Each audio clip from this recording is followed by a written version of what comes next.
no speak with forked tongue. Well, we were talking about the Georgia shooting. The Georgia shooting. You know, the FBI, it seemed like the police, it seemed like everybody knew about this subject, this individual last year. But yeah, the Atlanta office released that statement yesterday, and I saw it on Fox 5 Atlanta News. Right. I thought it was intriguing that they didn't use the names, but all the other facts, you didn't need the names, I guess is what I'm saying. Yeah. But so they met with them, they interviewed the dad, they interviewed the kid, because he was evidently putting, I don't know if this was in the statement, but putting he was putting posts on Facebook. Online threats. Right, that he was going to shoot the Yeah, school he was going up. to shoot the school up. He was telling people he was going to do it. Yeah, and a year ago, and it's so easy, as a parent, as a man, as just a person, to want to just come down on that kid, and I do. Yeah, he should be tried an adult. Yeah, and I don't believe that he should be spared anything within the limits of the law based on because he was 14 years old. Well, he wasn't 14 years old when he planned this and went after that. That was a man did that, You commit that crime as a man, you should. Well, he won't get the death penalty in Georgia. Well, no, of course not. And that's why I 14-year-old. said take it to the length of the law, But he can get life in prison. Sure. Without the possibility of parole. Yeah. So that's a possibility in Georgia. Right. But the dad said that, he had weapons, but the kid had no unsupervised, there's no way that he could get to him unsupervised. No access. No but access. He got him. But Why didn't the father have him in a gun safe? You can go to Tractor Supply, you can go to Walmart, you can buy gun safes everywhere. Well, that's thinking that the gun came out of that house, but it's still a 14-year-old kid, no matter where he got the gun. Yeah. My opinion, and this is very near and dear to my heart, is not enough is placed on mental health. No. This kid was on the radar last year. Too many people are let loose because they know somebody, or because, usually that's it. It's not what you know; it's who you know. Are you referring to Hunter? Well, yeah, but anybody that's ever known anybody, you want to get out of jury duty. Yeah. Who do you call? You call somebody that works at the courthouse, which is crazy, because I would love to be on a jury, but me being the son of a former prosecutor and a former magistrate judge, they'll never let me sit on a jury. I actually got called here, Paulding County, last year, and I think they just did it just to have fun with me. But they actually let me sit through the first round of questioning and all that. And of course, next time I'm just going to sit there and, yes, I'm not going to answer really anything in length, but I've always had a problem with talking too much. But we talked about some a minute ago, or we were on that. I want to make it very clear to everybody that it is Winder, Georgia, not Winder. Not Winder. You would think that, what's that jackleg's name as the head of the DOJ? Oh, Garland? Yeah, Garland. You think that he would have somebody in his staff competent enough to say, Mr. Secretary, this is Winder, Georgia. But he didn't. He stood up there and says, all the federal blah, blah, blah. And I understand. He's a busy man. He's going to misspeak. But when you are talking sincerely to a community of people, because at that time you are speaking directly to them. Yes. Then you speak to the other Americans and you tell what's going on. But when you're speaking to them, you need to know who you're speaking to and be able to call them by name. Just like as if you were calling somebody for their, party of four, Winder and Winder are not going to get seated at the same time. Neither here nor there. Point being, there should be more respect. Well, you said you just let a word slip in there that they can't understand. Competent. Well, yeah, competent. There was the catchphrase. Say they don't understand that because they haven't ever opened their Funkin' Wagner and go, oh, competent. Oh, yeah. We need to work on that. Yeah, it's ridiculous. But so this kid evidently goes out of the classroom, and I'm assuming, and this is I've heard a lot of reports today, and this is kind of why I wanted to discuss this with you, because even though we're not right up the street, Winder's not that far from us. No, it's not. Not that it matters where you're from, but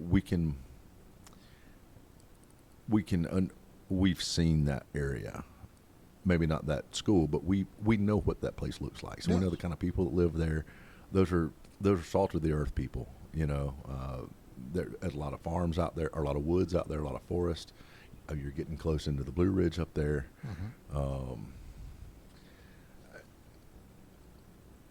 But the kid evidently walks out of the classroom. I don't know if he had permission or not.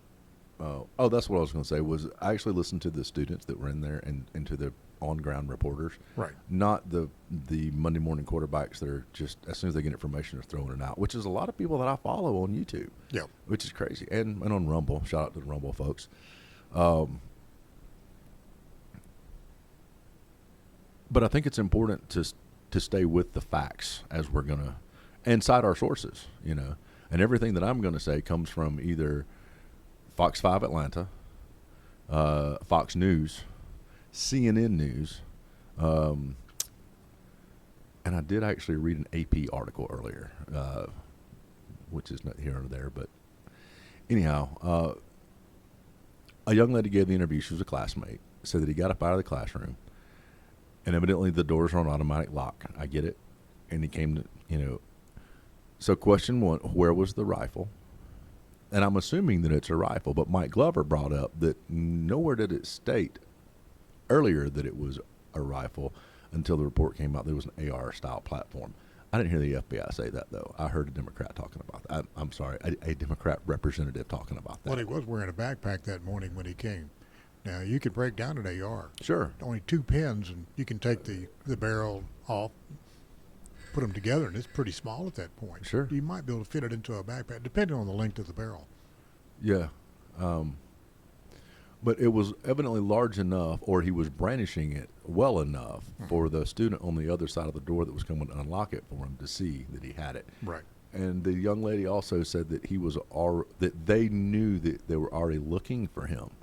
So when they saw him, I think there was kind of a aha, and then he couldn't get back in, and that's when they said he just turned and went down, and another young lady said it sounded like one classroom. Right. And then pop, pop, pop, pop, pop. I think it was 2 teachers and 2 students in that room, right? And then 9 others injured in that room. And the CNN reported that it was like a total of 30-plus injured. So I'm assuming all those were crushed or, twisted an ankle or something in the melee and the rush to get, It out. didn't seem like he had a vendetta against any particular individual. He just shot anybody who got in his way. Well, and that's the crazy thing about plans is plans are only good until the word go, and then everything's a variable. So maybe it'll come out that he had some kind of what's the word? Vendetta. Well, that the long book that they read or that they write. The long book that they write. Starts with an M. Manifesto. A manifesto. Oh, okay, Maybe they'll there have a we go. manifesto because the manifesto of that chick from the Dallas Right. just came out. Well, it was just it's being talked about again. Right. Because of this, but we don't know. Was his plan to go back in there and shoot that little girl that I was watching who sat right beside him? So she said. Yes. Did she say something nice to him, maybe, or not so nice one Or day? turned him down. Right, and she may not even be in. I'm just using her as an example. She may not even be anywhere in the equation. I'm going to drive everybody crazy with all my hand here, but I got to get comfortable.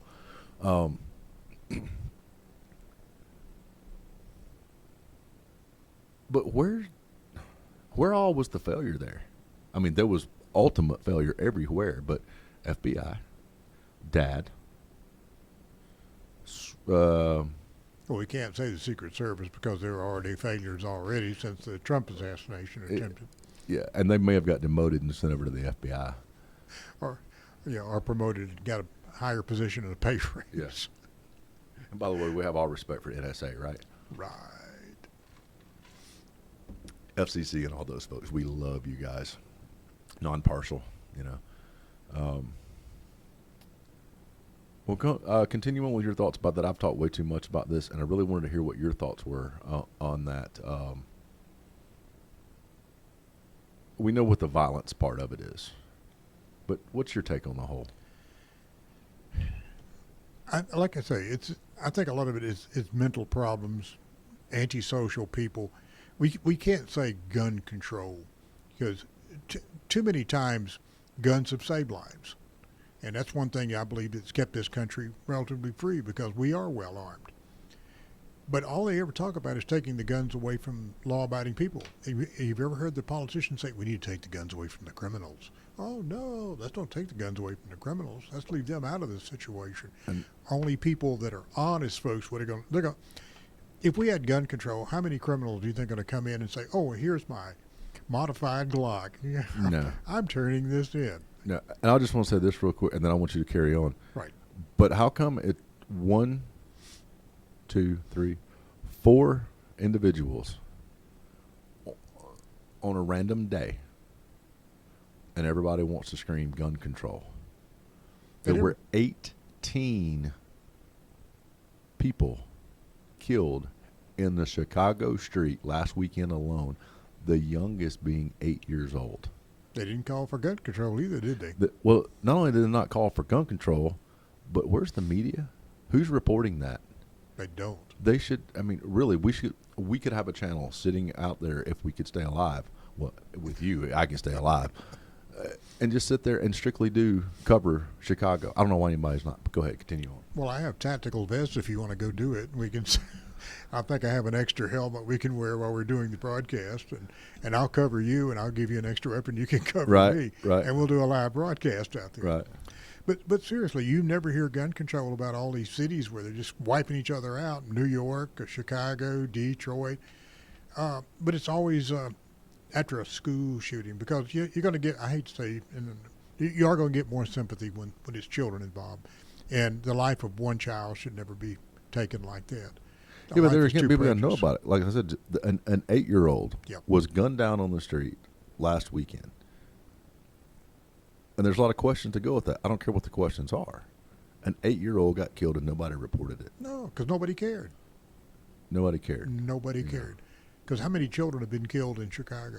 I'm sure there's quite a few, and there's been several children killed in Atlanta in the last couple of years. I remember there was one over in DeKalb County where I think she was in her bed or something, and they did a drive-by and killed her. Shot through the bedroom walls. Well, it happened here in Paulding County. Or in Douglas, in Paulding County. Yep. It was a drive-by, and the little boy got shot and killed. That's right. It happened right here too. Yeah. So it can happen anywhere. Anywhere. You know. And it's not about the gun. We've got to correct the mind, the mental. And I'll go as far as saying I think it started when they took prayer out of school. Mm-hmm. Now, I don't remember prayer in school. I do. And the Pledge of Allegiance also. Now, we did have that. They still say it today.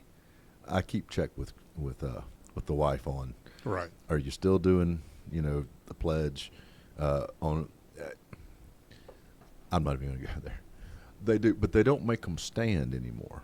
And now, while she cannot force them to stand, there's nothing that says that she can't ask what their issue is, and not at the time to put them on the spot. She would never do that. But she'll call them over and say, "Hey, I was wondering, you're not feeling good or something like that." The first time. Yep. And if she's got to do it again, she's going to make an issue of what. I'm not speaking for her. She may not make an issue. Knowing my wife, she would not make an issue of it. She's always going to have their hearts in her heart anyway. Well, we can't have prayer now. We can't have the Pledge of Allegiance because it offends somebody. If you're that offended, why are you living in this country? It seemed like you would be proud if you were an American to stand up and pledge allegiance to this country. It seemed like if you believed in God, you would not be ashamed to have prayer, if you believe. Yeah. I mean, I'm not going to force anybody to believe in prayer because there's so many different religions out here. But you can look at societies that have worshipped a God. Right. Okay. And you can even say with the 3 religions, the modern religions that we know of the same God, of Yahweh, Gentiles, Jews, and Muslims, Islamics. And I don't mean to be offensive in how I say that, but I don't care. I'm sorry if you're offended. You know what I'm trying to say. I'm a redneck. Oh, somebody's going to get offended. But you can look at those societies that have put those first. I mean, even look over in the Middle East. We don't like the way their societies run because they have no women's rights. No. The alphabet folks would have no rights at all. To be thrown off a rooftop. Thrown off a roof really quick. Yet be the first ones to jump in line and say, we need to, you know. I'm a firm believer is if it's not happening on this soil for this country or involve this country, there's no need to be out there protesting. No. None. Because you could be doing something worthwhile with your time that had in something that you could correct something with our own country. But they don't think about it that way, you know. Well, I'll probably infuriate a lot of listeners and offend a lot of people, but in the Middle East, I think we need to defend Israel because actually it's about the only stable government in the Middle East. It's the only government that has no problem with the United States. It's the only country in the Middle East that has any kind of freedoms, and if it falls, then there's no checkmate there. Yeah. So we need to support Israel. Israel is really our only friend there. You know, I've heard that all my life, and besides biblically, and besides of the recent Abraham Accords, I've never really understood why until you just said that. I mean, it's simple. They're the only stable government around. Yes. You know, they're the only ones with somewhat human rights for everyone. They don't cut your head off if you do not believe in Judaism. Right, right. And they'll even give you a place to pray. Right. I mean, I believe they do have freedom of religion there, do they not? They do. It's like America Light, right? Or Canada Light. They have some. They actually have some mosque in Israel where they can pray there. They can get their prayer rug out anywhere they want. Well, they should. Yeah. But the Jews can't go in their area and do the same thing. No. Well, who would want to, though? Who would want to, though? Only if you work with the Israeli Defense Force and you were heavily armed, you could go in and do what you want to do and pray. But otherwise, no. Well, you know, as growing up as a Southern Baptist, I'm not going to go into a Catholic church and expect that I can carry on the way I carried on. You know, and I don't expect a Catholic to come into any other kind of church and try to break the bread and do all that they do. There again, I'm not against it. I just don't understand it. I'm just saying it's two different ways of worshiping, you know. I have been in so many different churches under so many different type of religions. And I'll tell you a little quick story how that started. During the Vietnam War, we were taking a lot of casualties. Dead coming back, bodies being shipped back. And at Fort McPherson, for a short time, they put me in charge of the funeral detail. Yeah, I really loved that one. So I would load up a bus. Was it because they just caught you in there with the bodies and said, well, since you're in here, we're going to have you be in charge of it? Well, I'm not the one that escorted the bodies, but what it is when they would ship the body back to say a home. We went up to several places in Kentucky, Tennessee, some backwood churches. And with the bus, I had the firing squad, the ones that carried the coffin. We had a bugler back then, the ones that folded the flag, and all the stuff for a military funeral. And of course, the bodies were escorted by an escort officer. They would make sure they got there. So we would ride all over the place in these buses to go to these funerals, and which I got drawn since I was a senior sergeant. I got kind of stuck with that detail. So I did about 40 or 50 funerals, and oh my God! And where were you at the time? Where? Yeah, I was stationed at Fort McPherson. Oh, that's right. You just said. Yeah. So it was in and around Atlanta. Well, I was. Oh, were you going everywhere? Old McPherson, but they were loading us on buses, and we were going all over the South. Okay. We would get a set of orders to. Well, I remember one little place in Tennessee. My God, we had to go down a gravel road for like 10 miles to this little church, and we got in there, and of course they were real nice to us. They were bringing out cake for us and iced tea and everything, but we went outside when they brought out the snakes. They were snake worshippers also. The rattlesnakes. They were old-time Baptists, and we said, no, we'll wait outside until the appropriate time for the funeral. Boy, it's amazing how people get caught up in a misinterpretation of a verse, right? But we heard them inside with the tambourines, and we could look in the window, and they were dancing around and holding up a rattlesnake. And I went, I think I'll sit this one out until this is through. But I went to, Presbyterian, Baptist, Catholic, old-time Baptist, you name a religion. Well, I think we went to one of those and some of the burials, and some of them were just so sad. Some of these Yeah. people they were real poor. They had nothing, and this was about their only male child and having to come back in a box.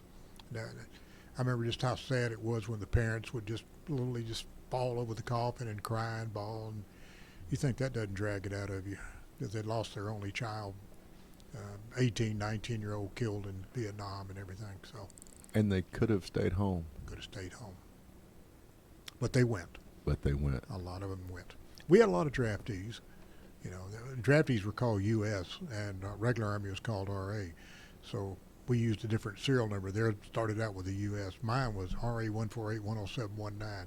That's drilled into you. You Sure. never forget your military service number. But today they use Social Security numbers, so they don't use those old numbers anymore. Right. Wow. But sometimes when people ask me for my Social Security number, it automatically comes out RA 148-10719. They go, when does Social Security start with a 2-letter? Oh, I'm sorry. That's my old military number, and I have to get my Social Security number. Now, were the MOS numbers the same then?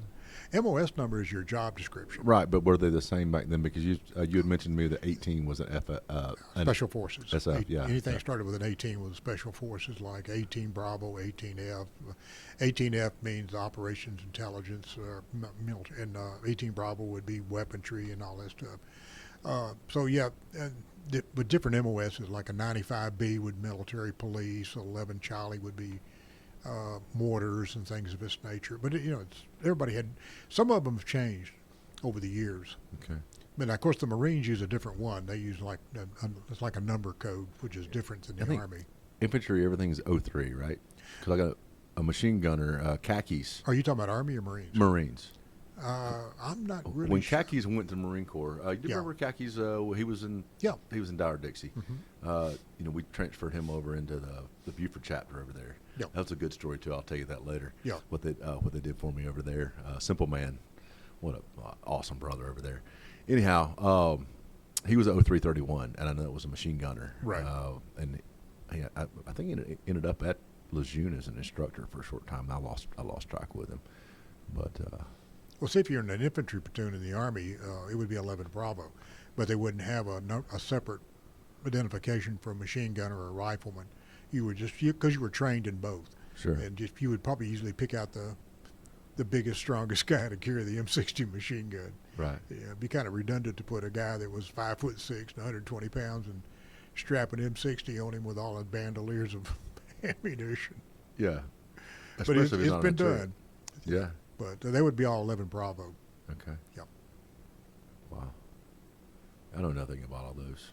And then a sergeant would be like 11 Bravo 40, But a 20 would be just a basic enlisted man, like up to a E3, E4. Then you got the sergeant, then it would be 11 Bravo 40.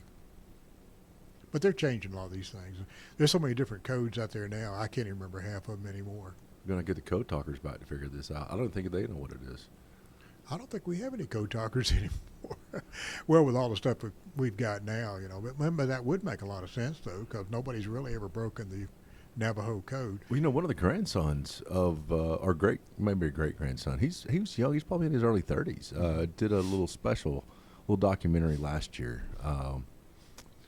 The same guy that did the follow up with some of the few code talkers that were still alive. Yeah. Did this follow up with a young man, and I don't know if he has learned it or it's been passed down, but he said that he was carrying on the traditions. But the problem is that the young people didn't want to speak it. They didn't want to learn it. No. And even if they knew their history and knew their ancestry, it didn't make anything to them, you know. That's unfortunate, and that's the same thing that's happening. We watched it happen to the Native Americans. Now that's happened to the Patriot Americans. It is. And it's sad that the Native Americans have lost all their heritage. It is. And you go to these reservations, and I mean, they look as bad as a concentration camp. We don't take care of them as well as we should. Yeah. And people will say, well, they got the casinos. No, it's not the same, people. It's not the same. It's just not the same. No. No, casino dividends don't make up for everything that they need: Yeah, it doesn't do it. housing, clothing, food, education, training. You know, you just ride within a little bit. And I hesitate using names yet because I really don't know all the liabilities that I carry here. Yeah. But that big casino up just north of us in a different state, just over the line. That at one time it was just a little bitty town there. I think everybody who's, I don't know, you may have done it too, but under the age of 60 had their picture taken with a bear outside one of the stores in this little town. I think I know where you're talking about. Okay. Yeah. The bear did it, right? Mm-hmm. But you know, and then they had that little town, and then they had the first casino. Yeah. And now they've got this. I mean, it's huge. It's in fact, I've not been up there in 15 years, but Yeah. last time I was there, it was very, very big. But you can drive within a mile, 2 miles of that place, and you go from the Ivory Tower to direct slum. Yes. Same people. In fact, some of the same people that are working in there living there, and that's unfortunate. That's sad. But there again, you got to go back to personal power. The only thing that separates you from anybody else is not your sense or your smarts. It's their personal power. You take action. Yes. And, you know, again, I don't want to judge anybody, but I've seen some really crappy situations where people came out of it because they didn't want to be there anymore. They didn't want to blame anybody either. No. You know. Now, how do you feel about the early voting? I have no problem with early voting. I do believe we need to go no more absentee ballots unless they're in the military and they're overseas. Isn't that what it was created for? Yeah, that was created for the military originally. But no more of those. I think everybody needs to go and do a paper ballot and show proper identification that you are an American. Why would you not want people? Why would you argue against? Now, I mean, I can understand. Okay, I wasn't there, but I can get it. 1940, you're arguing because some people didn't have access to get a driver's license. They're free. They're free. You know, driver's license. I mean, you can get you can get an ID at the state level. It doesn't cost you anything. It's not even a driver's license. It's just an ID that you got to prove who you are. And you've got to use an ID to buy cigarettes in most places. You've got to have an ID to drive a car. You got to have an ID to buy a gun. Cash that check. Yeah, you got to cash the check. You got to have an ID to buy alcohol in most places. Yeah. Even to have a drink in some restaurants, if you don't look old enough, you've got to have an ID. So how come it's not that important for voting? That's one of the most precious decisions And I don't get you'll it. have in your life. Win, lose, or draw. For me, as long as it's done fair, I can live with the results. So, me saying that, if you carry the same vote that I do, as long as you can provide, and I don't care who you vote for. No. I just want to make sure that you're eligible. How do I know you're not a felon and have lost your rights? It don't have anything to do with race, religion, color, creed, sex, or any of that stuff. It's, do you have the right? If you're eligible for the right, then you ought to be able to prove that, and it shouldn't be a problem. On the ballot, it doesn't say if you're male, female, or color, or anything else. Doesn't say anything about It it. just got your name, and that's it. And that's what you vote. And here's your choices. And what happened to exit polls? So we can have a compare and contrast, right? I think they need to do away with the polls to begin with, because I don't know about you, but I'm like almost 80 years old. I've never been polled in my entire life. My son's never been polled. Who are they polling? My wife has never been polled. Nobody that I know I think has you have to ever sign been up for polled. that. Are they asking the same couple of Democrats over and over? Or have you ever been polled? I have, but it's been a lot of years. Yeah. In fact, that's what caused me to vote for Ross Perot my Right. first time, because I got a call about. Now I didn't know, but it was one of their pollsters. You know, who are you going to vote for in the 1991? What was it? 1993, Right. 94, 90, whatever it was, election. Well, you know, Bush, blah blah blah blah blah. Well, why? Well, because my dad was a Republican. And they went on, and I voted for Perot based off of that phone call with a poll. But Yes. which probably because of me and men or people, not men, but people like me, was what put Clinton in office. Yes. But I still think we made the right decision to keep the head Bush out of there. I don't know. I haven't seen too many people since Theodore Roosevelt that I would vote for anyway. Eisenhower. Well, I like Ike in a way, but I think that one of the best presidents we ever had was Theodore Roosevelt. He was. He took nothing off anybody. I'll give the man credit for that. Bully for him. Walk softly and carry a big stick, right? And he did too. Yeah. I love the story, and I'll use it a lot about his ranch hands coming in. And I'm going to butcher the story, but this is the way I heard it. Right. He's out there on his porch drinking his coffee in the morning, and so he's propped up against the pole, and I can just picture him out there with his undershirt and his suspenders, the kind that they right. wear, and drinking that coffee out of the big old farm cup, a ranch cup, and they come up and he noticed all those extra cattle out in it. Hey, where did all them cattle come from? He said, well, the neighbor had a hole in his fence, and we went over there and we took them, we brought them over here. Now they're your cattle. And the story goes that he fired every one of them. And they said, well, why are you going to fire us? We brought it to you. He says, well, yeah, but if you'll steal from him, you'll steal from me. That's right. And there's always something in it. A thief is a thief is a thief, and a liar is a liar is a liar, and they're one and the same to me. That's right. Yeah. You got to stand up for your principles. You've got what to. you believe in. Yeah. And I have to admit, Theodore was an honest president. He didn't charge up San Juan Hill on horses. They were all on foot. What happened to the horses? Well, from what I understand, a lot of the horses hadn't even been offloaded off some of the ships at the time they attacked the Spanish on San Juan Hill. So, was he just so eager to get there? yeah. And some of the pictures show them on horses, the cavalry charging up, the Sure. Rough Riders, but none of the Rough Riders they were all on foot at the time. Wow. But it's a miracle that we even took San Juan Hill, because the Spanish troops were supplied with fast-loading Mauser rifles. They had heavy Vickers and Maxim machine guns. Did you know that we were giving support to our troops with Gatling guns? Gatling guns, basically made during the Civil War, and that's what we were supporting our troops attacking San Juan Hill. And some of our soldiers were still equipped with 1873 Sharps rifles. I mean, that's what we were attacking with, Springfield and Sharps rifles. Single shot, you had to load them, And what were we fighting against? Not who, but what? We were fighting against the Spanish to run them out of Cuba. Right. Well, what type of weapons were they using? Bolt action, latest model Mausers and belt-fed machine guns and everything been supplied. And we're attacking with literally almost weapons that we were using to fight the Sioux with, in Custer's day, because our army was so far behind everybody else in the rest of the world. Well, I guess that's where it's not aptitude but attitude that wins the war, right? But we still took the hill. Yeah. We still took it. Well, a lot of casualties, but we took that hill. Yeah. But that's when Americans were Americans. They were hardcore back in that day. And thank God for them being hardcore, because they've allowed us it's amazing to think, we put numbers. Yeah. Like you were talking last week about, we could have lost 500,000, or we could have lost 300,000, we could have lost 1 million. Well, we have. Over the amount of time that people have been fighting for this country. Yes. Even before her birth.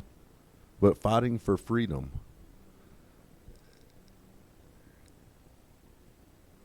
That's a lot of people. That's a lot of blood. That's a lot. Man, that'll get you going if you really think about it. That's a lot of. Man, we really need to be more appreciative as Americans today. It's sad that we have so many Americans today that would never shed their blood for this nation. They wouldn't fight. No, we do have some. We have some people. Luckily, we've still got some hardcore that will stand up, patriots. I'd like to think the percentage will be about the same.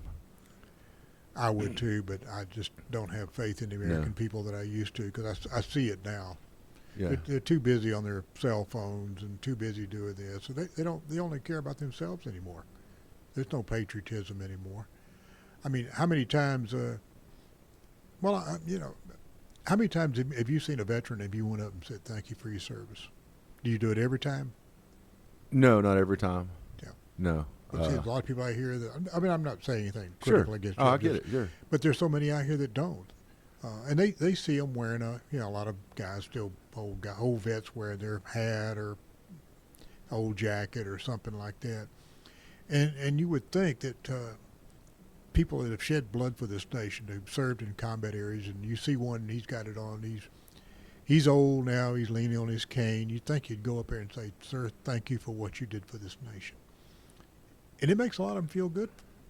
It really does. I mean, I've had some veterans. They tell me, "Well, I don't really want them to come up and say that." And I know inside they're lying, because when they do come up and they say that, it just makes your heart feel a little bit warmer. I get every once in a while somebody come up and say thank you for service, and I always tell them thank you for remembering. Yeah. Because there's so many that don't. And I've actually had a couple of them buy me a cup of coffee or even a breakfast at the Waffle House. And they don't tell me who it is, but I mean, if I find out, I'm going to thank them anyway. But there's been a couple of times when the waitress come over and I've got my money out, and they said, "Oh, it's already been taken care of." I said, "What?" He said, "Yeah, the people that just left." And I said, "Oh, I wished I'd have known that, because Yeah. I went over and shook their hands and thanked them." Sure. Because I appreciate that. Yeah. Well, the best reply that I've ever gotten, because I do. Here's the thing: I try to read people. Yeah. And if somebody looks like they just don't want, I mean, my dog. Imagine if you didn't know me. You don't know what you're going to get when I approach. Yeah. You know, the bearded guy that's got a big old smile on his face, but if I'm not smiling, you don't know if I'm going to be a jerk, and I probably am going to be a jerk. But I kind of read them, and I don't want to bother them. Yeah. You know. But the best reply that I've ever heard was, "You can thank me by being an American worth fighting for." Right. And I heard you mention that in the Right. last couple of days. Yeah. Yes. Be an American every day. And I'm going to look you right here and say, be the American every day, Yes. to where men like this man right here don't feel that they fought for you or fought for this country in vain. Remember that there is actual bloodshed. People died, people injured, people maimed. Way too much to be, I want to say, pissing on our country the way that people are doing today. And there's no Republican or Democrat in that, man. I'll be honest with you, I'm surprised I haven't gone to prison yet, because when I see somebody stomping the flag or burning it, it is so hard for me to control myself. Yeah, I do, because I fear that if I ever break, I'm going to do some serious damage to somebody, because it hurts me so bad that they would destroy that after I've had to cover so many coffins and bury so many friends covered by that flag, and then have to fold it up and hand it to some wife, or it's bawling and screaming, and the children are there crying and hanging on, and then see somebody have to burn that flag and disrespect it after what I've had to do and go through. Yeah. So yeah, it's very hard for me to keep myself under control when I see something like that. I understand. And I'll be the bad guy. Yeah. Well, sure, because here's what they're reasoning why you're going to be the bad guy. Yeah. It's not because you went crazy. It's not because you got mad. It's because there's laws already in place against burning the flag. So if you see it happening, that would be the same thing as if you saw a predator, a CM, and you saw that happening and you just killed them right then and there. Okay, if that happens, yes, you were justified in doing it, but a jury of 12 will make you do the walk.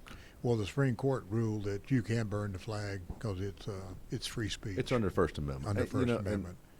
But that ought to be. That don't mean it's right. No, it's not. It's just, it ought, in my opinion, ought to be the same thing as yelling fire in a crowded theater.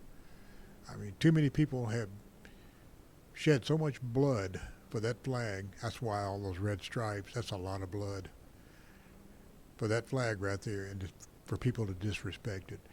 You get in other countries and places like that. A lot of other countries disrespect their flag, they'll probably shoot you right on the spot.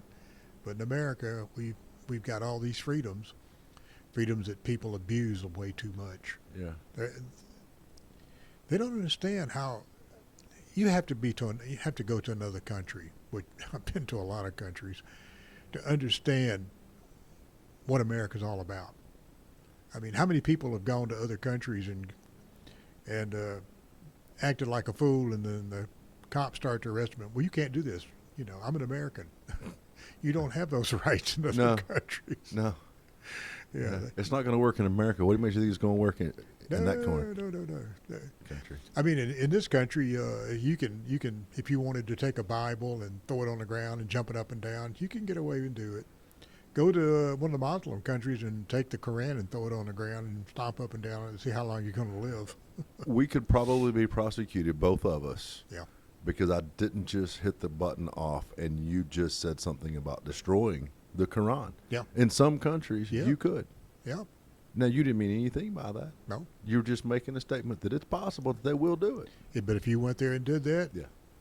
you're more likely going to get the death sentence. Yeah.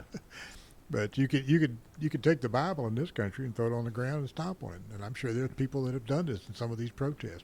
Because I've seen, I watch a lot of YouTube videos, and I see these street preachers and some of the screwy people come up and start getting in their face and screaming and yelling at them and cursing at them. And you know, if you don't believe in God, don't listen to them. But don't go up and constantly criticize them too. If you don't want to hear the word of God, you have that right too. But that street preacher's got the right to speak about the word of God on the street corner if he wants to.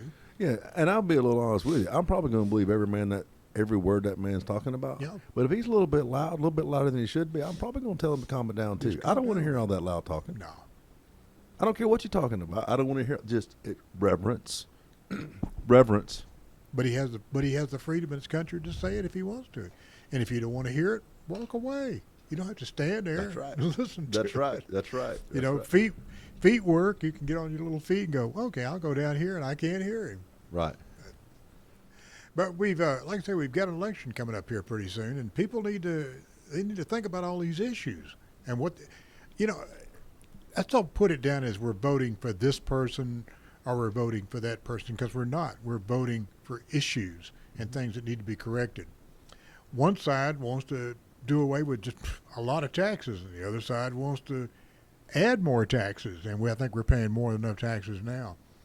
And I noticed today that I was watching something on the news, and I know the Republican platform, they want to do away with all taxes on Social Security, which people draw on, but that's a fantastic idea because they're not making that much anyway. They want to do away with all the taxes on tips. Of course, the other side's already said, oh, yeah, we want to do that too. The same one that Kamala was the deciding vote on in Yeah. 2022 when the same bill or same attitude came up. Yeah.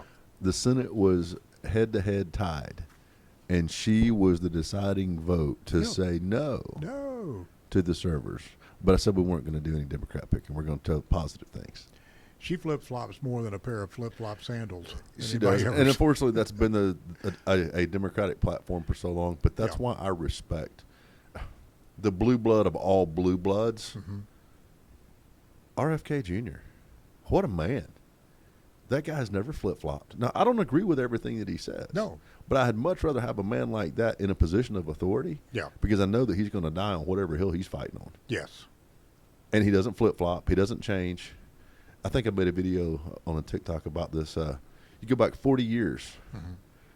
and look at RFK Jr.'s platform. Now, some of the things that he hadn't discovered that he needed to investigate yet, Yes. like the different vaccinations and things that it made. But he's had the same basic platforms. And his own family just denied him. But those are the same principles that his daddy, his uncle, he's not changed. No. The family has. The party has. The Because this party is has. not the same party. It's not the same party. I hate to say it, but we just might as well just call them for what they are. In my opinion, communists, because they stand for literally the same thing. Well, there's certainly something in that category, communist, socialist, Marxist. I think that the current, I thought of something earlier when somebody else said it. I'm not even going to say nominee. The current appointee for the Democratic Party, because nobody nominated her. No. She got no votes at all. How can you? How can we not see that they were robbed? Not only did they rob the Republicans or Donald Trump, they robbed America Yes. in 2020. Then they narrowed it down and robbed their own people, and they didn't even see it. Didn't even see it. That they denied them a vote. Yes. And I don't want to take. I said before, I'm not doing politics and I'm not doing religion, and we're not. I don't think that's too hard to say. What I just said. We need to turn this country around. We need to get industry back. We need to get our military stable.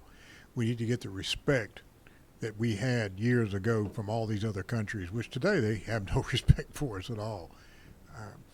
We're the joke of the world right now to a lot of these small countries. That's why all these little wars are breaking out. They have no fear of us anymore. We're not going to do anything. Absolutely not. Except sell them a lot of guns and make a lot of money and make some people rich and kill off a lot of other people. So let's name a couple of those people that are not people, but those industry will say that would profit from that. You just talked about it, the military-industrial complex. Right. I believe that Pfizer's got a lot to gain from that, and all the other pharmaceuticals. What do you have to have? Always, whether you're war or not, got to have medicine, right? Yes. Well, in war, you got to have more of antibiotics. You got to have more of all that stuff. Mm-hmm.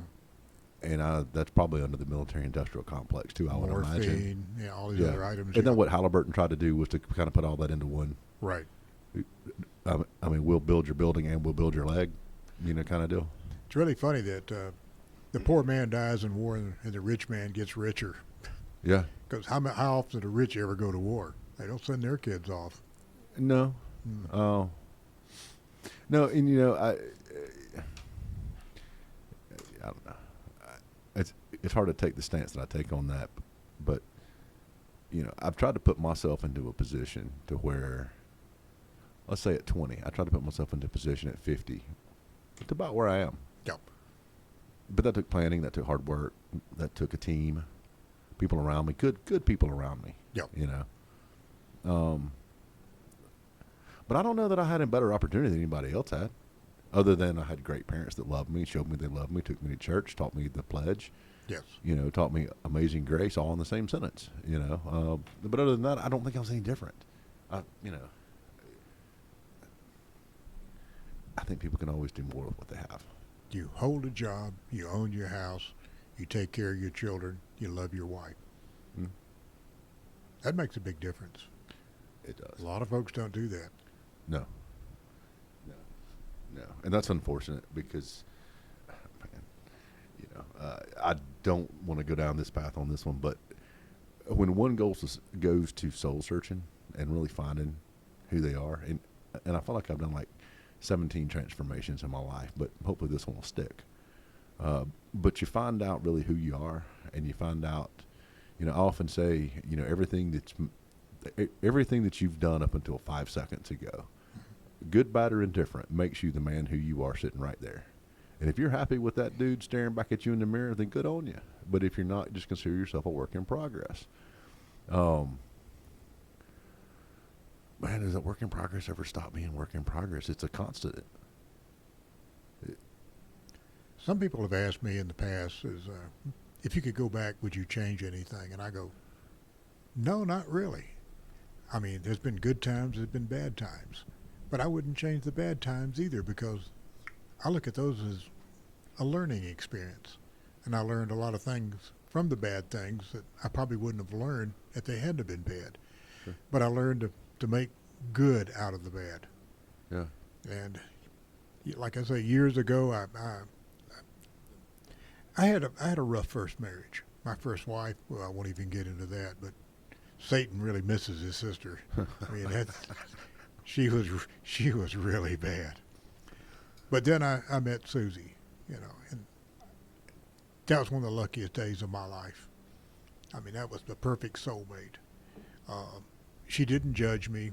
She didn't try to change me. She knew what I was, but she accepted me for what I was, and I accepted her for what she was. Yeah. And that's why we got along so well together. There'd been, well, and it's not that we'd ever fought. We had our little arguments, and half the time we'd be in the kitchen, and she'd call me a name, and I'd call her a name. Then she'd call me another name, and I'd call her name. And then we start laughing because I said, this is kind of silly, isn't it, that we were doing this, cussing each other out when we love each other. And we start laughing about it. Yeah. But we never went to bed mad at each other. When we got in that bed, it was, I'd kiss her goodnight, and that was it. Yeah. No more fighting. Yeah. Of course, the next day, like Scarlett O'Hara said, tomorrow is another day. Yeah. But I wouldn't change anything in my life. I really wouldn't. I mean, it hasn't been the greatest life. I mean, I've been all over the world. I've fought wars, and oh God, some of the things I've done in my lifetime, not quite ashamed of, but it's stuff that I had to do. But as far as I'm concerned, I had a great life. I really do. And I just wish my wife was still here to share it with me. Because I was a few years older than she was. And I always thought that I would be the first to go. And when she had her heart attack, and it took a lot out of me. It really did. It broke my heart. And, I went up to North Georgia last week, and she's buried up there, and I carried a chair with me, and I carried some flowers, and I carried a bunch of rocks, because she used to collect rocks. Everywhere we go, she'd get a rock somewhere. You'd find something, even at a restaurant. She'd say, go get that rock for me. Yeah. Put it in the car. Yeah. And she'd put a date on it, because that was her way. That was like her little diary. Each rock was special to her because it came from a certain place that we had been.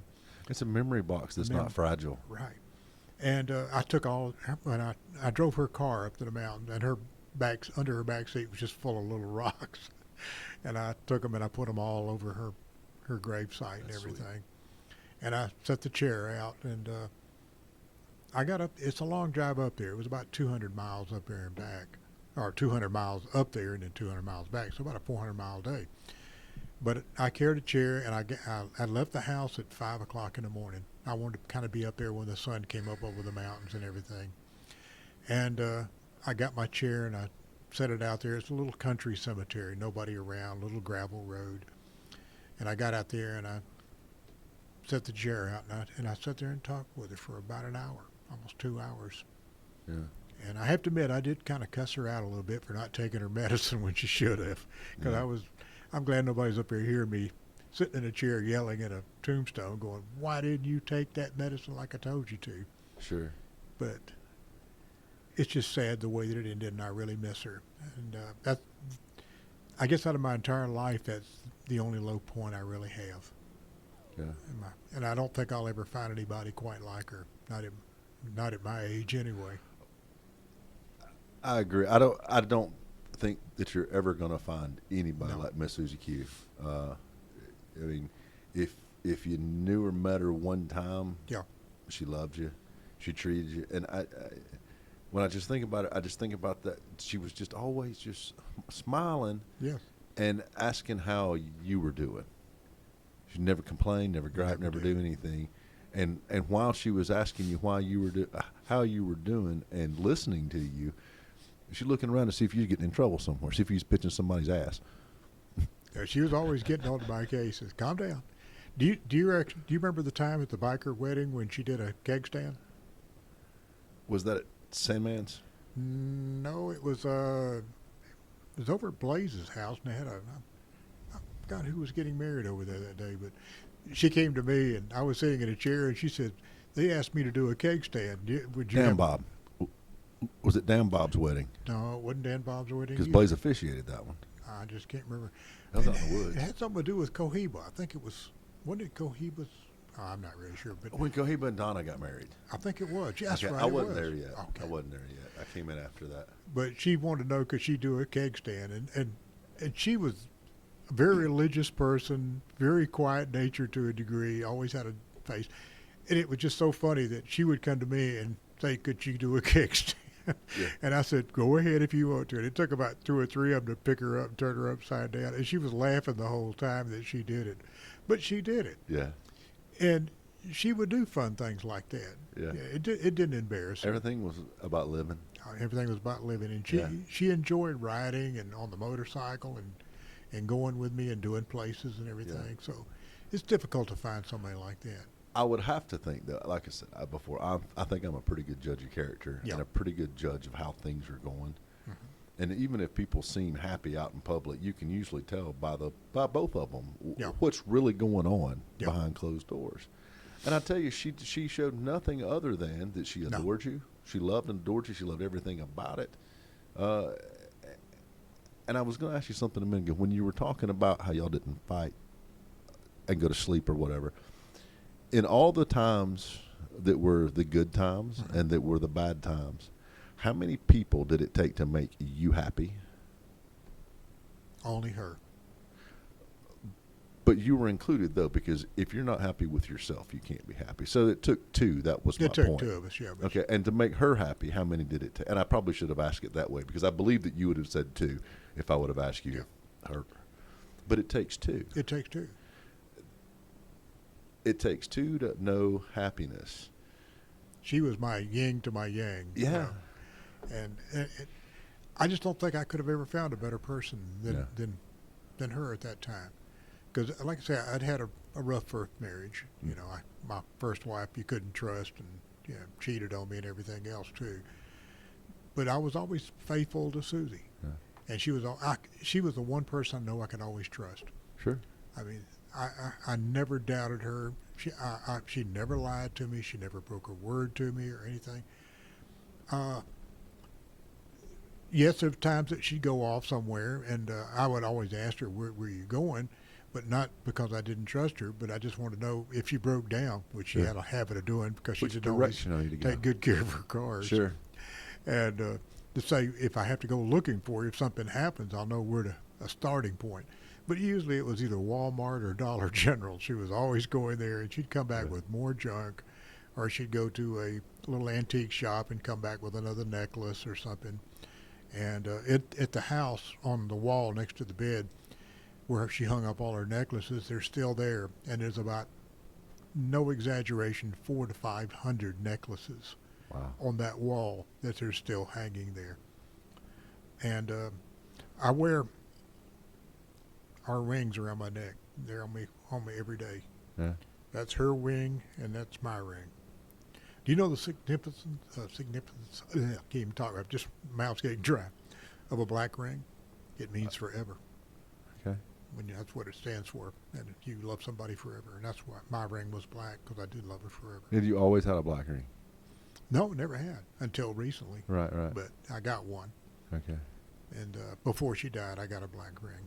But that's her original wedding band that I gave her when we first got married. Right. She had little tiny fingers at that time. Yeah. But they'll stay with me till the day I die. I'll never take them off. Yeah. You know, I brought up too. Christy and I were we were sitting in church last weekend. Yeah. I'm probably going to cut this part out, but I think it's still important. It meant a lot to me. We were talking about an old friend of mine and the situation that they were in 20 years ago. They were, you know, I'm not going to say a young couple, but they were early 20s and got married, and it didn't work out. For Right. whatever reason, it didn't work out. And it's really easy to sit back and say, well, he did what he did.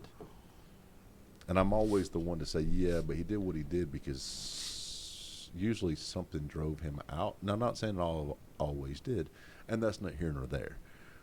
What we were talking about, and I didn't even think about it ever until we're sitting there. And the service hadn't started yet. We're probably 5-6 minutes out. The music's playing, you know, it's a light praise music, and it's, you know, it's just, but we're talking about it. And I thought, man, every little situation that I put myself into, I know I've never been alone because I've always been taught and I've always felt that my Lord is with me. But it's amazing to be able to know that when I look around, that my wife has been there every single time. And I asked her there, or I told her, I said, you know where their situation went wrong, regardless of he said, she said,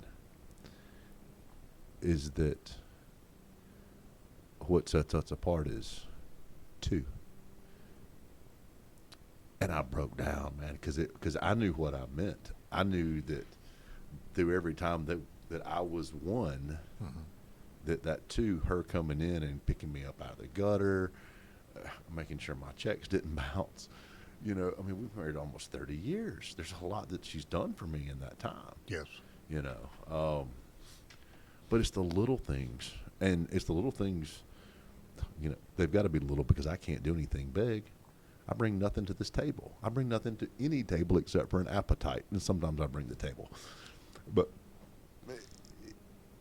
it's just amazing that if we stop and we recognize, because you didn't just wait until after Mrs. Q died to appreciate her. No. We could look at you and know that you loved her. I did. I loved her very much. And she knew, I mean, we knew that she loved you. And there's something about that. I forgot what I was going there, but it's important to stop. And, you know, I would encourage the younger married couples. Well, any married couple, because you ain't got to be young. No. Freshly married, whatever. Just breathe. It's not all about you. You know what we did sometimes? What's that? In our marriage. There was one time we were at the Waffle House, and it was 8 o'clock in the evening, and a song came on the jukebox they have in the Waffle House. And I looked at her, and she looked at me, and we just nodded, and we both stood up and started dancing in the Waffle House, a slow dance. And Yeah. everybody in there was just looking at each other. And Wishing they you could have that moment. And then they started clapping Yeah. that we were dancing. And another time we were in Talking Rock, with the Talking Rock Festival in North Georgia. And they started playing some big band music from the 40s and early 50s. And I looked at her, Glenn Miller, and, you know, all the good music. And there's pictures of us. In fact, I've got some on my computer. I don't have any on my phone, but I've got some on my computer. But there were pictures there. People were taking pictures of us. We're in the middle of the street, and we're dancing. We're the only couple up there crazy enough to look like, you know, dancing, but we're dancing in the middle of the street. But we did things like that. We would hear a certain song, and we'd think about it, and I'd hug her, and she'd hug me, and we start dancing. But we enjoyed life. Yeah. And we just had so much fun together. I have to admit, it was never boring. No. Never boring whatsoever. It seemed like the hobbies I would pick up, she liked the hobbies too. She took care of my children. She took care of my grandchildren. She took care of my great-grandchildren. She was always there for everybody else. And sometimes people tell me that I should not feel guilty because everybody knows I did so much for her. But I still feel guilty. I didn't do enough. But I can't go back and redo it. But I wish now that I'd done even more for her. And told her the night before she died, it was New Year's. She had a massive heart attack, and, you know, it did brain damage. But the night before she died, it was New Year's Eve, and she was not feeling well. And I made her sit on the couch and take her insulin shot because she was bad about not taking that insulin shot. And I said, I want to see you take it before you go to bed. And she did. And I followed her in there, and I tucked her in, and I kissed her on the forehead. And I said, baby, I love you. Happy New Year. And I said, you got a birthday coming up in about 4 or 5 more days. And I said, we're going to do it up big. And this year we're going to go places and spend a little money and have a great time. And she just smiled at me and said, I love you. And I said, I love you too. And that's the last time I ever had a chance to talk to her. Huh. And the next morning, then that's when I found her in the coma. And then we took her to Tanner, and she was in intensive care and ICU for. So she was at home when that. She was at home when she had the massive heart attack. Okay, and I'm sorry to interrupt because just for clarity, because I thought, okay, she was at home. She was home in bed. I pictured the hospital bed was where I've pictured it. So that's clarity. Thank you for clearing that up. For me. We took her to Tanner. That's where her brother worked too. He was an RN down there, and she was in ICU on a respirator for almost 2.5 weeks. And she never came out of the coma. And then they did an MRI, and that she had massive brain damage, and she would never come out of it. And I brought her family in on it because I was not going to make that decision by myself unless they agreed to it. And I said, we have no choice because she's never going to be the same. She'll never come out of this. And so that's when we decided to, as they say, I guess the term would be pull the plug. I just don't actually pull the plug, but you know what I'm saying. And I stayed with her for 2.5 weeks. And I lost over 35 pounds in 2.5 weeks. I lost that much weight because I was there day and night. I was even down there at 2 and 3 o'clock in the morning. And when she finally died, I was holding her hand. And the nurse came in and they'd been looking at the monitor and said, she's gone. Yeah. And that broke my heart. I'm sure.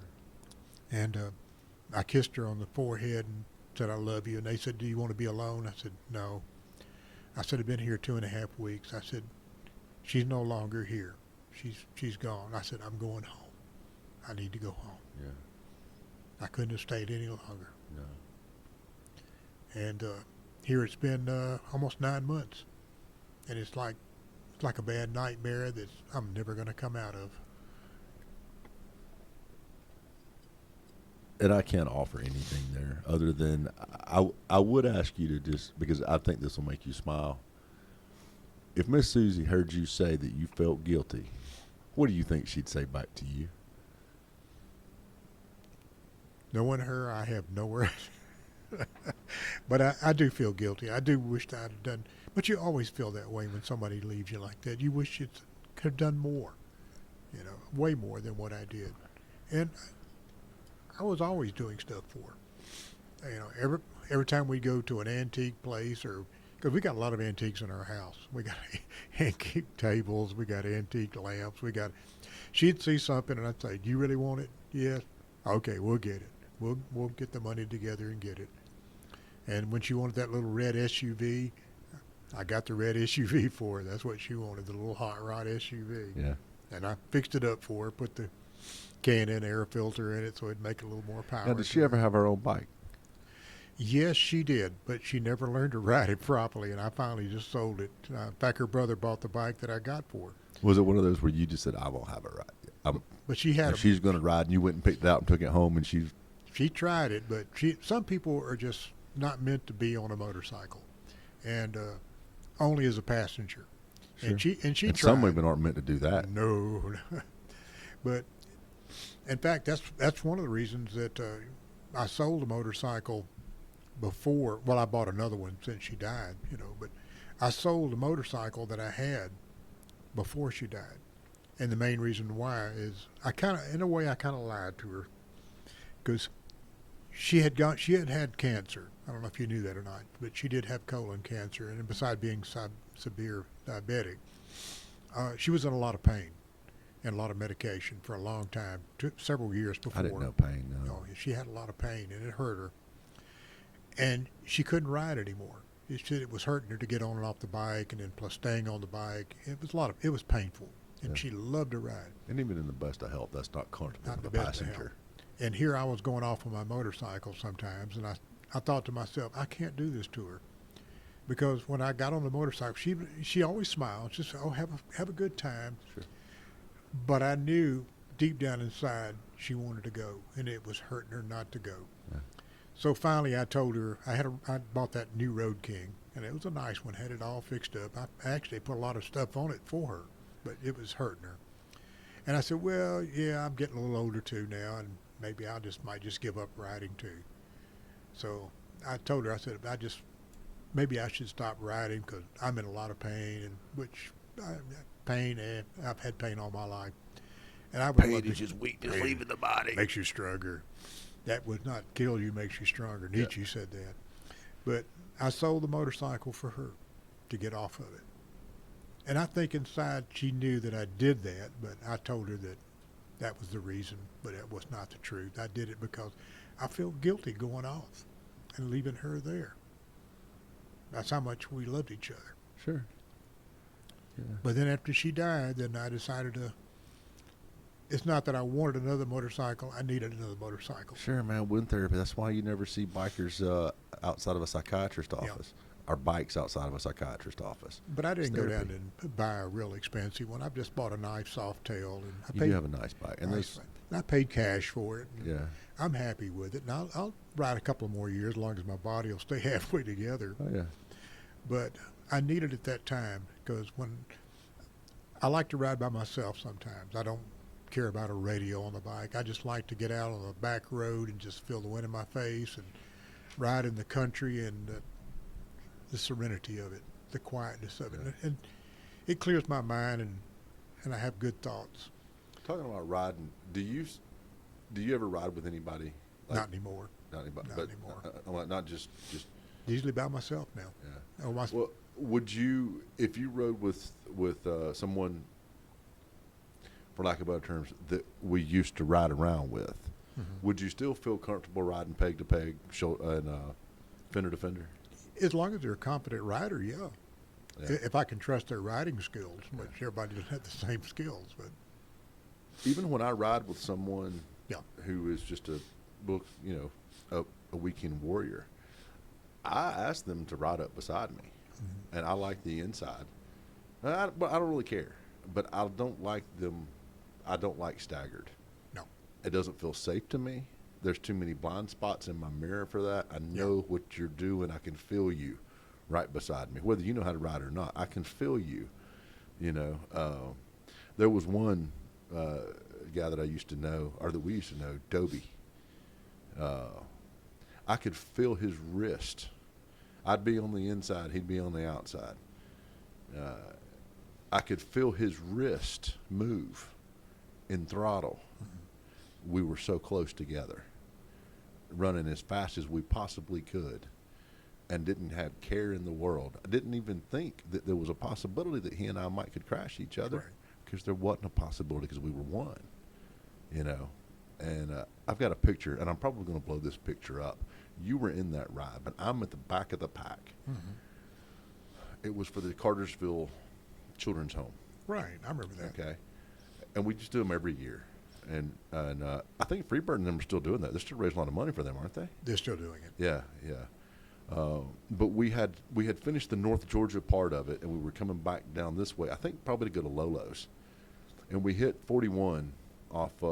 We hit 92 off of 41, and back before they started doing all construction. Remember, it was the 2-lane roads, Right. and down, up and down, and we had just topped a hill. And remember, I'm at the tailgate. I'm at the back, because that's where I love to ride.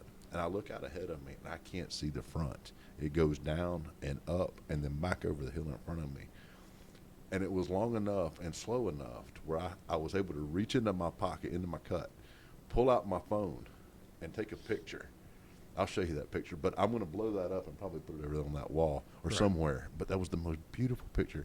And when people say, "Would you ever miss riding?" I miss this. This is what I miss. Right. Not only was I with a bunch of people that I loved and that I thought loved me, not questioning, I'm just saying at the time I thought they loved me, but we just raised a bunch of money. I mean, we pulled in we used to pull in a lot of money for them, We did. and that was awesome. And I mean, I don't know. I was so proud of the charity work. Let's stop there. Let's go back to motorcycles, or the actual riding part. Where I was going with that was basically, do you feel as comfortable riding with somebody staggered as you do when they're? Well, you remember Abitab, Yeah, Brother Abitab? yeah, I still ride. Well, he's trying to get him another bike now, and I would ride with him, and we rode side by side. But I trusted Abitab. Yeah. He was a very good rider, yeah. and we're still good friends, and we talk all the time. That's one brother that's always been faithful and stood by me at all times. And his wife Rolo, her and Susie were like peas in a pod. Yeah. In fact, Rolo's got Susie's picture in her living room, and she said every time she sees it, she just cries. Wow. She misses her so much. It's amazing with the few exceptions. There are a few folks from our former life that I'm still close with, Yeah. that I still talk to. And honestly, there's only a few folks that I would really want to talk to. No. And I'm not reaching out to any more of them. I reached out to the few that I wanted to talk to, you know. And, you know, one of them saw me, birthed me into that, you know, into that place. And the other one was leadership at that time. Yeah. And then the third one was the one that I called to say, hey, will you want to go with me out here to see this old brother? You know, and just by happenstance, she said, well, hey, yeah, I think I'll go take a ride with you. But, you know, there's only a couple of y'all that I really, there's a lot of people that I loved. Yeah. Most of them are dead. Silky, Papa Bear, Radar. Yeah. You know, they don't make men like that anymore. No. You know, and I can imagine, I mean, like, I felt like a toddler telling you stories because I bet you could name off 100 men from not only from one organization, but from all under the same green umbrella to everything, you know. So I don't feel worthy to tell you all that. Yeah, I've got so many ex-military brothers out there, and I still keep in touch with some of them. I keep in touch with several of my medics. Do you go over and tap on their graves? Sorry. Meaning that they're probably dead now. I'm sorry. Yeah, they're still alive. I Old joke. I put them on dust off, but no, I got. Well, there's one at Beaumonte. He lives out in Missouri, and at Dunthry, he lives out in Washington State. They were my medics in my platoon. I had three medics get literally blown up, but they lived. I got them on dust offs, and I still keep in touch with them. In fact, one of them actually came here to Georgia and stayed with us for about 2 weeks. And we took him all over the place and showed him Helen, Georgia, and all that stuff. And he really enjoyed it down here. They live in Missouri, but he's originally from Illinois, I think, Ohio or Illinois. But yeah, he got blown up during the Tet Offensive, and he hit a tripwire, and I didn't think he was going to make it. So his medical bag was scattered everywhere, and I found one of the tourniquets and got it on his arm real quick, and got a chopper to come in and take him out. So he survived. Now, you've told me a story before, and I always mess it up, but you're probably going to remember it because I ask you every time that I say, hey, remember that story about the Delta? And I always want to say like Wu-Tang or Wu-Tang Delta or like, you know. But You're talking about the Mekong Delta. The Mekong Delta. Mekong And you were Delta. talking about the taking fire. And is that the same place in a firefight there? Oh, I've been in firefights Been in all firefights along the everywhere. Mekong Delta. Would you tell me a little bit about that, about any of them? But I love when you tell me the little piece that you've told me about the Mekong. Mm-hmm. Mekong Delta. So I did say it right earlier in my head, the Mekong Delta. I tried to remember if I was going to ask you that tonight, but tell me about that. We got up into Cambodia one time, and this was before we were supposed to be in Cambodia. But the thing about it is that there's no signs that says "Welcome to Cambodia." Now leaving. You just walk through the jungle, and next thing you know, you're in another country. Yeah. And we didn't even know we were in Cambodia. We weren't supposed to be in Cambodia, but we actually crossed over the Ho Chi Minh Trail, and we weren't supposed to be there. That's before the military actually was involved in it. But we got into a village, and I went, wait a minute, they're not speaking Vietnamese, they're speaking Cambodian. Okay, let's stop right there just a second because I want to the Ho Chi Minh Trail. Mm-hmm.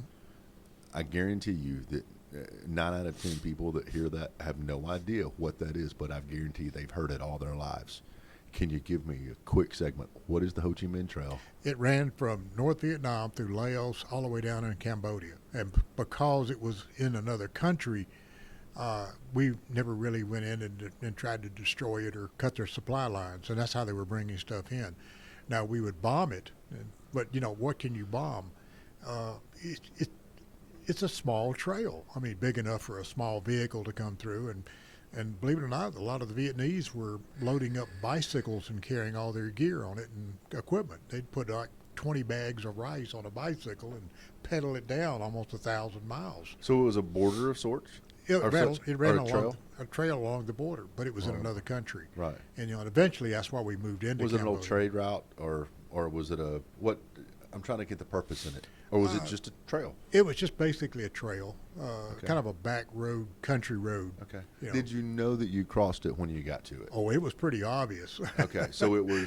So It if was you were well walking on worn. It was well worn. Okay. And we weren't quite sure at that point we were on the Ho Chi Minh Trail, but we saw with military equipment laid off to the side. There was bomb craters around and pieces of bicycles had been blown up and everything else. Now, with it not being on the actual border, it's kind of hard to say the right side was safer than the left side if you were walking down it. Was there a safer side if you were walking down it? Or could you expect, you never expect anything, I don't think, but if you were going to take fire, would you pretty much assume that it would be from your 2 o'clock or from your 10 o'clock? Well, I mean, once you cross over it, more likely, well, you would have them behind you too since they Okay. were in Vietnam. But most of it would have come from the Cambodian side. It would be as you're coming down the trail, it would be on the western side. Okay. Yeah, the western side. And pardon my ignorance, but did we fight any or any Cambodians, or how were they involved in the war? Well, the Cambodians tried to stay out of it, but they had the Khmer Rouge, which is the same thing as the Viet Cong. That's their word for communist, Khmer Rouge, and Viet Cong means Cong means communist. In the Vietnamese language, Viet Okay. Cong. So in other words, communist Vietnamese. So VC, VC means communist VC. and then where did they get Charlie? Off We the just C? called him Charlie. That wasn't from the just, C? Yeah, for VC, Charlie. Okay, Charlie. That's just the name we come up with, calling Okay. him that, instead of having to call VC all the Sure. time. But like I said, we got into Cambodia when we were supposed to be there, and we were trying to look at the maps, which the maps back, because you remember we didn't have the satellites that you have today and the communications gear, and You didn't look at your iWatch and see what was. you just used a compass and an old map, and some of our maps were old French military maps, when some of them dated back to the 1900s. That's some of the maps that we had, because we didn't have up You're to doing 70-year-old maps yeah, today. 70-year-old maps. And we got into a Cambodian village, and I realized, wait a minute, I don't think we're in Vietnam anymore. We got to get back out of here. And because they were surprised to see us when we came in the village, because we weren't supposed to be there. So we had to get back out. Now, when you extremely did quick. notice it and they noticed you, were you welcomed, or were they scared, or were you scared? They were or- scared of us because they'd never seen, Americans had not been in there yet. So they weren't fighting people. Not us, not Not the us. Khmer Rouge. They were just controlling their own people. At that time, they didn't really have a problem with America, but they knew we weren't going to invade them. But we were invading because we didn't know we were there. Sure. But I mean, you'd hit some of these little villages out here. I mean, there was no electricity. I mean, these people were living almost like the Stone Age. Oil lamps, bamboo huts, and this is the way you live. If you And making the best of it. making the best of it. I mean, for their bathroom, is just go out and dig a hole in the jungle. That's pretty much what they used out there. And they had their little rice fields and grew bananas and things of that nature. So I'll tell you a little quick story on one. We were searching one village close to the border in Vietnam, and it was in Vietnam. And one of our guys, when he was searching for weapons and such and some of the hooches, he came out with a bottle of Napoleon brandy that had not been opened. Napoleon brandy. This bottle was pretty close to 100 years old. It was sealed with wax, cork and wax. If this thing were to be sold on the market, it would probably bring $50,000. You're talking about an antique, original bottle of Napoleon brandy. A little bit guess, y'all about doing shots with it. We huh? drank it. Of course. It was hot, but we drank it. We came, we saw, we conquered. But this thing had been bottled in probably the mid 1800s. You talk about a collector's item. But it had and his everything. seal on it and everything. Had still on it. So they'd obviously taken it from the French. Sure. Some Frenchman had probably brought it at the turn of the century. They killed him and took it. And, Ooh la la. they never did anything with it. They just buried it in the village until we found it. But You know how relieved I was when the Ancestry.com did not confirm that I had French in me? Yeah. Because my dad always told me, oh, yeah, we go all the way back to William Norman, William the Conqueror. He's a great. I don't know, but I know that we're not French, and I'm very happy about that. William No the offense to the Conqueror. That was French. 1088 when he invaded England. See, I remember that. You know everything, man. Yeah. And who was the king he fought against? Now hold on. It wasn't Ferdinand because that's a joker that got shot. Started World War One. King George. King Harold. King. Okay, I didn't know that. King Harold. I wouldn't know. Okay. And King Harold died because he took an arrow through the eye From whom? from the Normans when they landed in 1066. 1066. That's when they landed. 1066. William the Conqueror, and that's when he landed on the beach. The reversed D-Day invasion of England Right. against the Saxons. And King Harold took an arrow through the eye, and that's what killed him. That's what broke. In those days, once the king was killed, it turned into a rout. It's not like today, where if the lieutenant or a colonel or general gets killed, we just keep on fighting. But in the early days of warfare, if the king died, then it was a complete rout. That's when the lines broke and everything. So when Harold was killed. So if someone conquered another, typically they would take charge of that territory there, right? Right. Okay. Now, if they're a conquering person, like say William was, even though he was king later or at the time, right? Was he at the time or later? Was what now? Was William king Yeah, well, William, he At was the king time. of Normandy. of Normandy? Of Normandy. Right. Oh yeah, not of England, but And you know what Normandy was named for? I would assume. No, I don't know. Norsemen. That which makes a lot of sense. William was descended from Vikings. So okay, well that Right. makes sense because that's where it said that we were from. It didn't say French. They're not French. Okay. Yeah, Normandy was helped by the early Vikings to they actually captured the land and held it, but then they swore allegiance to the French at that time. But the Normans were Northmen. That's why they called it Normandy. So they descended from Vikings, not from the Franks and the French. Wow. And see, when the king before Harold died, he was supposed to be succeeded by William the Conqueror, William of Normandy. But Harold seized the crown and said, "No, I'm taking it. I'm here." Was there any blood lineage there from William to the one before Harold? Yeah, I'm not sure cousins. Well, back then almost everybody was Sure. related to a degree. But it wasn't a son, wasn't a direct descendant. No, he wasn't direct descendant that I know of. Maybe a cousin or something, or whatever, first cousin. But he was supposed to get the crown when the original king died, which I can't remember his name offhand. But King Harold seized the crown, and that's what caused the fight. I wonder what they'd say if I just walked up there into Buckingham Palace, just knocked on the door, and yo, Norman's here to collect. The Normans are here. Well, I remember I got a Viking helmet and a shield if you don't want to borrow it. We'll probably need it. We'll probably need it. Yeah. Yeah. Yeah. Wow. Because when I have my DNA, I've got Norman blood in me too, Northman. Because it shows that I've got some third or fourth cousins in Iceland, Denmark, and in Norway. So got some Viking blood in me. Well, the French look a lot alike. You look at de Gaulle, his face, and you look at a lot of other Frenchmen, the way his face is shaped. And Their aristocratic look. Well, they were Franks. Yeah. That's what they call them back in those days, the Franks. But Well, that's my general term tribe for of all of Franks. them. Yeah, is aristocrats. Yeah. But if you notice the Normans, and well, not the Normans, but the Vikings and the Germans and all, they were bigger people Yeah. because they were not. They didn't grow their own food. They mostly just hunted for meat and stuff. And people that eat more protein and meat tend to be bigger Sure. than people that eat grains. Yeah.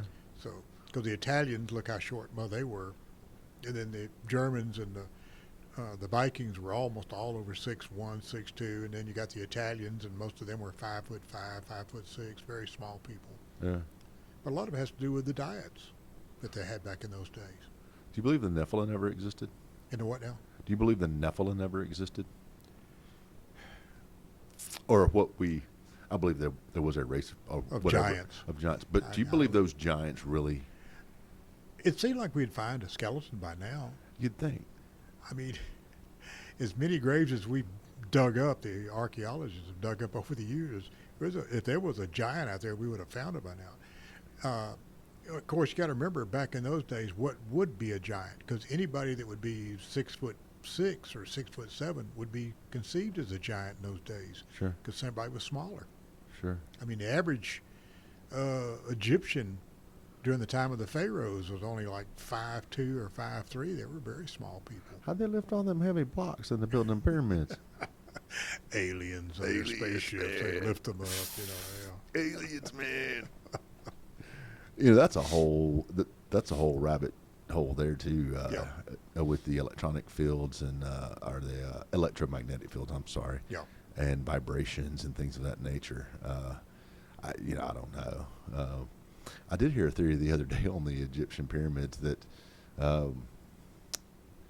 they would build one, and then like what we're seeing is like 14 generations later, they would just build on top of the other one, build on top of the other one. And that's kind of how it got so perfect and so uniform and all that. Was it all started in a controlled, situation. And I don't know, I'm just going to guess maybe 20 feet tall by 20 by 20. That sounds good, good round math. Why do I talk so much with my hands? You're over there.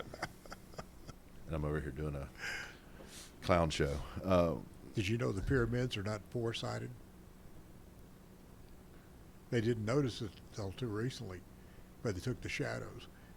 They're actually eight-sided, but it's not as noticeable. In fact, there was a show here recently on the pyramids where they showed where the pyramids are not quite four-sided, but they're eight-sided, because on each side it kind of angles in at a little bit of an angle, so they're not perfectly straight on all four sides. So it makes the Star of David from looking from the top. Close to it. It's very close to it. It's kind of unique how the same symbols have been used. I was even surprised until they showed the evidence, because I think there was somebody was flying over it in an aircraft, and he noticed a shadowing on the side of the pyramids, and he showed there was a slight shadow which would have covered the entire wall, but it didn't. It covered one part of the wall, which made it two-sided on each side.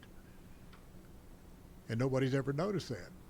But nobody ever noticed it until we developed flight and aircraft, where you could look down from the very top and see that that's what it was.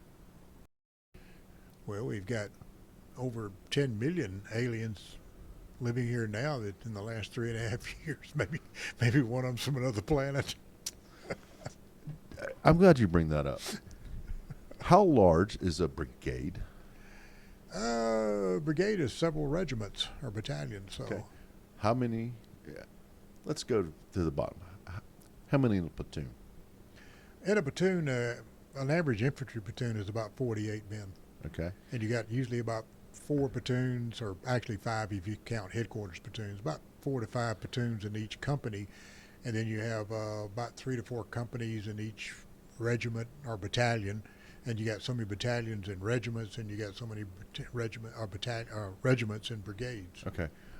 How many troops, just off the top of your head, would be in one brigade? Well, you've got about 12,000 on the about 12,000 on the average for a division, an American division, and you could usually have about 3 brigades, so about 4,000 men in a brigade. So how many? What's bigger than brigade? When you get a brigade, then you go to divisions. Okay. Is there anything larger than divisions? Well, Army Corps. Like the Army? Well, a corps, but they call it Army Corps. Yeah. A corps. Mm-hmm. And a corps would consist of, it sounds like so many divisions. Less than 100,000. Yeah, roughly about 100,000 if you got a full Army Corps. And I'm going somewhere with this. Trust me. Okay. How many corps of military-age men between the ages of 18 and 27 have come across that southern border that we know about in the last 3.5 years? Well, it's really funny you brought that up, because I was just seeing something on the news today about, they said that the majority of these people are military age. Yeah. No women and children, very few women and children. And have you seen all the ones that are of Chinese extraction? That was where I was Now, going with China that. just not let people just leave the country voluntarily. No, they don't. So why are we getting all these Chinese males? And did you see, I believe it was, I don't remember if it was Sean Ryan. I I think it was Sean Ryan that was showing President Trump last week all the land that the Chinese have bought up right up against our military installations. There's one up out in the Midwest. It's right next to an air base. Liberty. Or Bragg. Fort Bragg. It always be All Fort Bragg. around, all south of Bragg. Yeah. What was farmland is owned now by Communist China. Now that was, I'm citing my sources, the Sean Ryan show, when he was showing that to President Trump. And President Trump looked very interested in it, almost like, now no, he didn't. Like that wasn't the first time that he'd seen that. But it was unique to see that how much land in Northern California, what used to be the golden belt of the marijuana trade, is now occupied by thousands of Chinese, Mongolians, and different people from that area. Right. Ages 18 to 27. There's no obese ones. There's none with. There's none that are on any liver transplant lists. No. There's probably no diabetics in there. In fact, they probably don't know what diabetes is in China, I would imagine. I don't know. They're in better shape than we are. They are in better shape. Looking at the coverage yesterday from the Georgia for the unfortunate incident, or the very tragic thing that happened in Winder, have we looked at our ATF, our FBI, and our all three-letter agencies lately? There really needs to be some kind of health requirements. I saw two ladies, God rest their souls, walking from a vehicle in toward the school. And if something else would have happened, they would have never been able to get there. They couldn't run that fast, and their lungs wouldn't have let them get there. Do you remember the Secret Service woman that couldn't even get the gun back in her holster, who was well overweight and not that good a shape? And she was 5'4", wasn't she? Yeah, on the Secret Service team. Yeah. Where did they get the...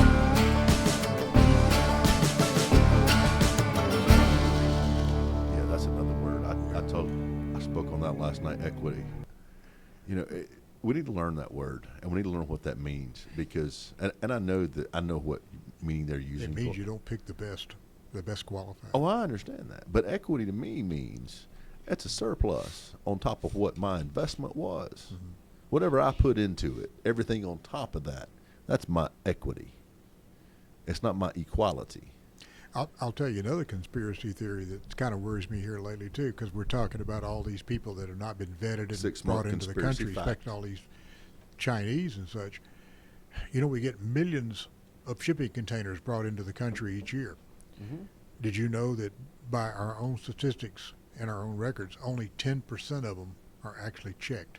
We don't have enough people to check every container. There's no way. We don't know what's been shipped into this country. Mm-mm. Some of those containers could be full of weapons, could be full of rockets, could be full of anything. How much anthrax would kill a population of It 15,000? wouldn't take much. In a city of Atlanta, how much anthrax could you release at 11:30 on a Tuesday afternoon, or I'm sorry, Tuesday morning? Well, you heard the other day they found 50 pounds. It was on a stop or something. They found 50 pounds of fentanyl. They said that 50 pounds was enough to kill every American. 50 pounds of fentanyl would kill every American alive in this country. Yeah. That doesn't take much. No. No. You just heard a little bit of anthrax will go a long way. Yeah, it will. And that's why I used anthrax. And for anybody listening, I would never, ever do anything to my own city or to any city by that. No. But I'm just asking. But there are people that would. There are people, and hopefully they won't be listening to us And talk. poison the water system. That scares me. That Mhm. scares me. And I'm the more I think about that, the more I'm thankful that I've got a spring in the yard and that I don't have to worry about water. But I still want a well, I think.